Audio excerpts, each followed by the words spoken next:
Hi అండి, welcome to మన Radhika YouTube channel.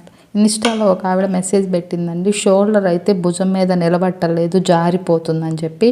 Shoulder దగ్గర ఉన్న కుట్టు వెనక పార్ట్కి, బాడీకి వెనక పార్ట్కి వచ్చేలాగా, ఆ ఖర్చుని ఇటుపక్క వెనక వైపుకి వచ్చేలాగా పెట్టుకోవాలండి. మనం హ్యాండ్స్ జాయిన్ చేసేటప్పుడు కానీ, నెక్ వేసేటప్పుడు కానీ ఆ ఖర్చు అనేది మనం షోల్డర్ జాయిన్ చేసిన ఖర్చు వెనక వైపుకి వచ్చేలాగా కనుక మనం పెట్టుకుంటే అస్సలు నెక్ అది షోల్డర్ అనేది భుజం దాటి కిందకి జారదండి.